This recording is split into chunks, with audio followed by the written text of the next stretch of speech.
Hey everyone. Is the mic working? I'm nervous. When I grow up, I actually want to be a musician and a storyteller.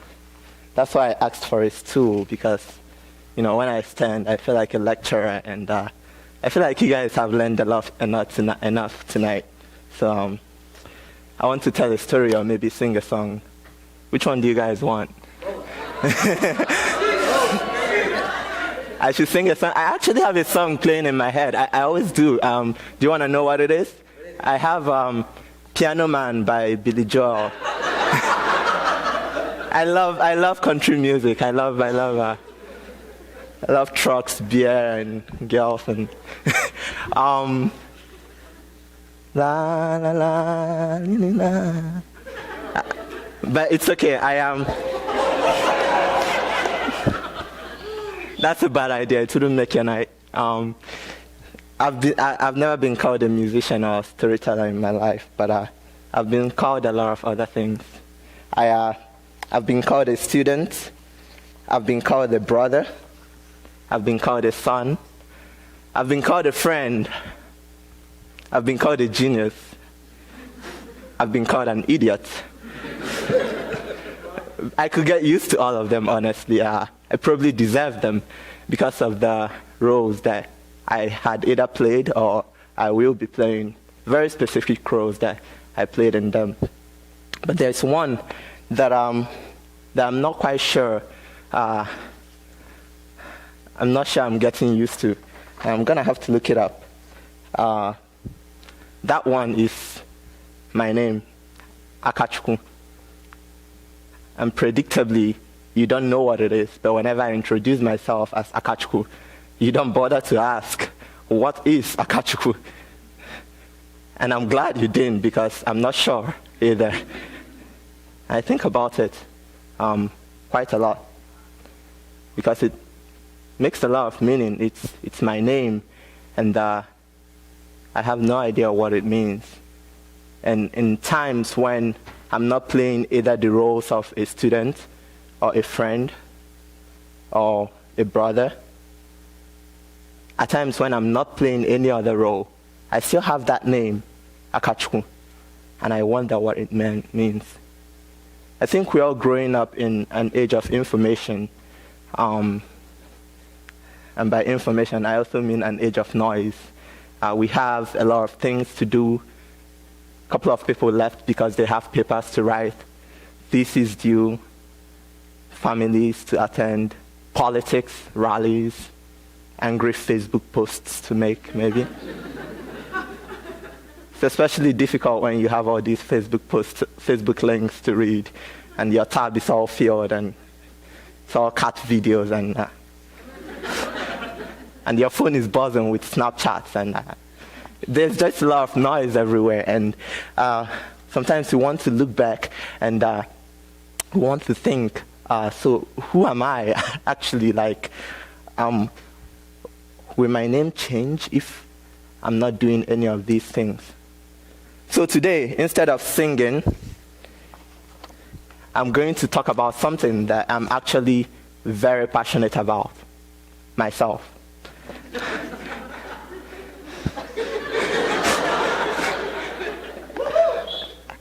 And you guys are making me blush. Have you ever seen a black man blush? The light's on me, for goodness sake.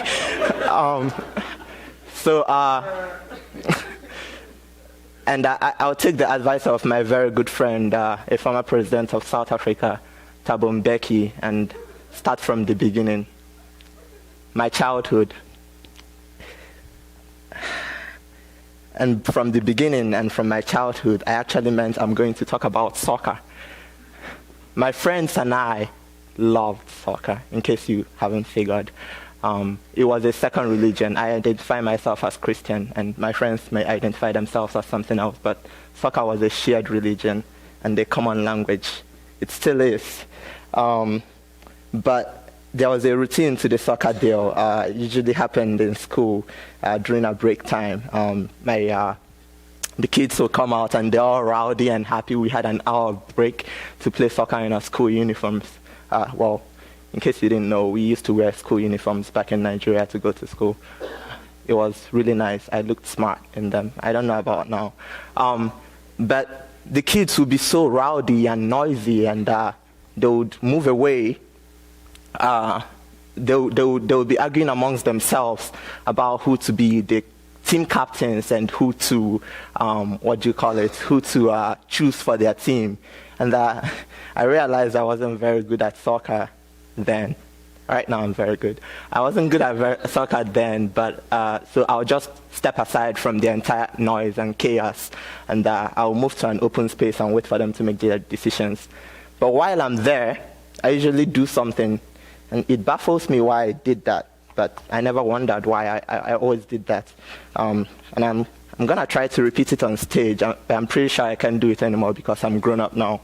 I'll bend a little bit, waist high, my knees touching my toes, and I'll try to put my head in between my legs, actually right underneath, and look up straight at the sky.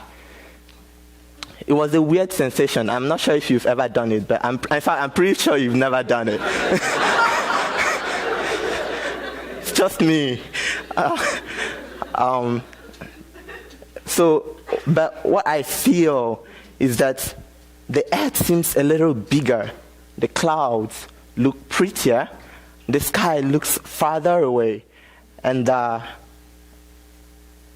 the ground seems to be holding my feet because, I don't know if the earth is moving under me or if I'm trying to tip over. But either way, the ground seems stronger. And then the sky is really beautiful and blue. And then I see a very clear sky. And I forget about every other thing. And I remember my mother's scarf, her blue scarf. I'll tell you how I remember this scarf. I remember that scarf every Monday morning growing up. I had a routine. At 7:50 a.m., I would be scurrying around the house looking for, and the left foot, it was always the left foot of my pair of school sandals that I kicked high in the air on the Friday before because it was weekend. And I would be running around the entire house, and I'll somehow run into my parents' bedroom, even though I know that it would never be there. But I enjoyed running into my parents' bedroom because then I'll watch my mom from behind the mirror. She's combing her hair. She was so beautiful. Her hair was soft and strong and short. It never grew as long as she wanted, but she combed it because she's gonna, expose her hair natural. And but she always had this blue scarf hanging right by her neck, and I loved that blue scarf. I really liked it. I thought it was gorgeous. I knew she would cover her hair with it eventually, and I didn't care that she covered her hair because the scarf was beautiful anyways. But I loved the blue scarf, but I never wanted it because in my culture, long hair and scarves are very feminine. So I would just stare at her and stare at the scarf, and I never wondered why. Let me tell you another story that happens when I get to school.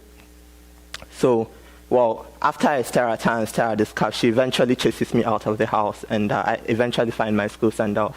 So I get to school. But when I get to school, there was, in second grade, I think, there was this thing that we usually did. It was called writing a composition. Our teachers we had textbooks, and our teachers would show us pictures in textbooks and ask us to write. Those pictures were body parts, basically. They would ask us to write a composition about ourselves. I remember recently I was actually looking at my records. I actually had very good nursery school records. It kind of started going downhill for some reason, especially when I came to Bates. It kind of went exponentially downhill. But I was looking at my very, very fine handwriting when I was in second grade, and I was reading, I am dark in complexion, I have 2 eyes, and I have a pointed nose. I don't know if you realize if I have a pointed nose. And I just broke down laughing at myself that I had a pointed nose because a couple of Sundays later from my childhood, I watched my pastor in church preach to me. Sorry, he was preaching to the church, not just to me. I was a very good child. So what I picked out from his preaching, amidst all the homily, was that he said, well, I'm just a small boy from Nnewi with a flat nose. And then I reached out to my nose for comparison, and it was kind of the same. So I was basically conforming to the beauty that was represented in the textbook that was written by the pointy-nosed Europeans who gave it to us. And as such, my soul at that time, I realized, I picked out from that time that my soul was actually very into conforming. Like, at that moment of my life was the point where I thought there were standards for everything. There were beauty standards, and there were moral standards, and there were norms, and I was all about finding the ideal standards to conform to. I was pursuing idealism at a very young age, and it didn't go off well on me. So looking forward, I'm going to tell you a little bit about where I'm from. Actually, maybe not where I'm from, but where I'm from. I'm from Nigeria. Nigeria has a fantastic history. I'm going to tell you about it. In 1914, a man named Frederick, whom my teachers like to call Sir Frederick Lord Lugard for some reason. But all he did was he drew a map somewhere in West Africa he drew a map joining the northern and southern parts of River Niger. And his wife said, oh, that looks like Niger area, so we'll call the country Nigeria. And so Nigeria was born, according to the Europeans, in 1914. Prior to that, the truth is, the people at the North and South protectorates of the River Niger could not be any more different. And the Europeans created the country purely to serve their economic purposes. I'll tell you why. The Northerners had a very organized system of government. They had the emirs that ruled them. And, excuse me. They had the emirs that ruled them, so they've been Muslims for a long while, and they spoke a couple of several languages, but a very popular common one was Hausa, which a lot of them knew how to speak. So they were organized and they were functional, but the Europeans, with their entry of Atlantic slave trade and all that, were like, oh, we'll just infiltrate this system and see what we can take from it. But the Southerners had a more local system of government. It was a chieftaincy type of system with local kings and princes ruling small, very, very cultural, beautiful, diverse groups. But the Southerners also had fertile land and mineral and oil wealth. So Frederick thought, okay, how am I going to exploit these Southerners? I'm just going to join these two countries and create inconsistent policies that will result in a northern power shift so that the North can control the South. And then if they are one country, they will be united and they will be controlled by themselves. So that was a really smart idea. In fact, I think I should take cues for that. But that was so Frederick joined Nigeria, and I really do think it's a good thing. But honestly, 12 years ago, I did not think it was a good thing because where I grew up was in a town called Nnewi. It's a small rural town. It was kind of large. It's as large as Lewiston. But the truth is, my sphere of influence, my school, church, workplace, where else? Home, were within 15 minutes walking distance. And so was everything that mattered to me. So was everything that was of influence to me. So was all the information I received, all the stereotypes I learned, all the norms that I absorbed. So I knew no better about any other cultures or peoples anywhere, especially in a country like Nigeria that has over 250 ethnic groups speaking 250 languages and 4,000 dialects. I knew absolutely no better. All I knew were stereotypes. But I was surely hungry to be enlightened. Nigeria was finally, to incorporate the amalgamation, we were finally united with a common English language. So you had to learn your native language and English language growing up. And 250 different languages trying to learn English language. It was kind of brutal. And out of the ashes came one of the sweetest broken English languages ever produced, the Nigerian Pidgin English. It's actually much better than the African-American English. So I got my chance to be enlightened on the Nigerian culture at the age of 11. Instead of 15 minutes, I had to travel for 8 hours away from my home by bus down to northern Nigeria, where I'll spend 6 years in secondary school, in a boarding secondary school. So that means I'll live away from my parents for 6 years, only going home occasionally. And I actually never felt homesick. Sorry, not that I never felt homesick, but I never really worried about feeling homesick at the age of 11. I was actually really curious about whether the northern sky would also look like my mom's blue scarf. So my high school was unique. It really was. It had about 30 of the ethnic groups that my country boasted of.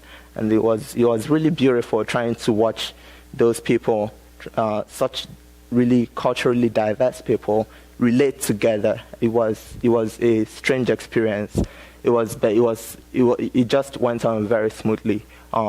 Because the first thing that I did was I had to unlearn my stereotypes, because those people had their stereotypes about me. But I made fantastic friends, lifelong friends. I recognized that people from the southern Nigeria were so funny. They were the most hilarious people on earth, born comedians. Like my Muslim brothers had absolutely no problem sharing their salam meat, which was the tastiest meat on earth, which is also a holy meat for them, and they didn't mind that you were Muslim or Christian. And I just, there was this conglomerate of very culturally diverse people, like working together so amazingly. It wasn't organized. We did not learn to respect or tolerate each other cultures. We had it intrinsic. It was a property that we shared. We realized that as we recognized how beautiful and diverse our our cultures are, we realized that even though our differences, even though we realize that our similarities are striking and our differences are very beautiful. And as we learned more about other people's cultures, we started to appreciate our own cultures. So there, in northern Nigeria, in my high school called Fedakad, it was only there that I became Nigerian. And in case you missed it, prior to that, I was only a small boy from a rural town called Nnewi. And I loved my experience in my high school, 6 years of it. Anytime I got homesick, guess what I would do? I would bend down low. I would look up at the sky, and I would realize that it still does look like my mother's scarf, even though I'm not back home. So, honestly, I'm not from Nnewi.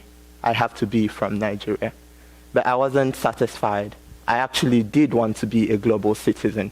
I loved the travel. I loved watching the countryside. I wondered what it would be like to travel the world. I wondered what the sky would look like all across the world. And that's when I started learning about opportunities to study abroad, US, UK, Australia, Malaysia. But what fascinated me about the US, which is probably something I should have written in my admissions essay, but it's okay, I came here anyways. What fascinated me was that I heard that there was a school that has over 70 countries represented in them. And that's a big deal for me. That's like what I've always wanted. I want to travel to so many countries. So if I can travel to one country and meet 70 countries, that's a deal breaker. And that was Bates. So I decided to come to Bates. But what was funny is that when I came to Bates, I started experiencing culture shock, and the culture was just too much to handle, so that's why they call it culture shock. There were barcoded apples and oranges. Everybody was smiling and giving me hugs, and everybody was speaking funny. I also realized that when I came to Bates, I was told that I didn't speak English. I'm like, no, I speak English. I just don't speak American. We were colonized by the British, and we spoke it with a Nigerian accent. Too bad. But instead, I actually began to learn a lot about myself by interacting with the students at Bates here. I was asked a lot of very different questions, and the transition was very fast. I thought, okay, I would come to Bates as a Nigerian, then I would begin to interact with Americans and Europeans and Asians and get to become a global citizen eventually. However, after my first week at Bates, I realized that I was African. I actually became African after my first week at Bates. Prior to that, I wasn't African. I had to learn a lot about Africa in order to answer all the questions people were throwing at me about Africa. So I didn't really have a chance to learn so much about Europe in order to, become European. I just had to become African because people assumed I was already African, but I was not. I was just Nigerian. So I became African, and I have a lot to work on in that regard. However, while I'm still working at becoming a global citizen, I have a friend that claims that he is already a global citizen. He's my friend. His name is Hoang Nguyen. He's from Vietnam, but he said that he is African because he loves to play soccer. And these are his words. We cannot choose to be born Asian, African, or European, but we can definitely choose who we want to be. I can always be an Asian who enjoys mathematics, an African who talks for hours about soccer, or a European who loves pasta. What a global citizen truly means, that I discovered after my first year at Bates. I find this absolutely inspiring. When I read this, I find someone who has realized the cultural power that Bates admissions has brought together by having over 70 countries represented and 30 at a time within each respective year.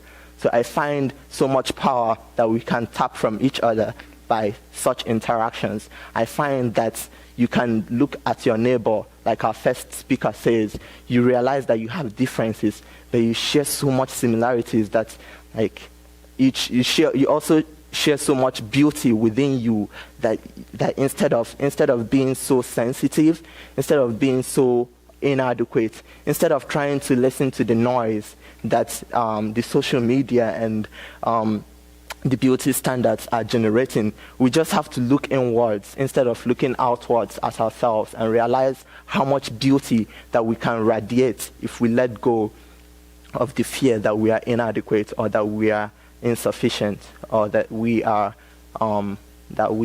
actually different. So that is my challenge to you today, to look into the eyes of your neighbor. Actually, my challenge to you today is to travel. Actually, I actually have no challenge to you today. I'm challenging you because I'm standing. Perhaps I should sit down and tell you what I myself would do. And this is what I will do. I will travel. I'll keep on traveling. I actually have no idea how many countries there are, but I want to visit all of them. I want to travel 1,000 miles. I want to travel 10,000 miles. Actually, I just want to walk downstairs and knock on my neighbor's door and look into his eyes because I am still looking for myself. So when you ask me who I am, my simple response is, I am AC. I was a small boy from a small town, and today I don't know. I'm baffled. I am only a baffled king composing hallelujah. And I will be a musician someday. So nice to meet you, and thank you.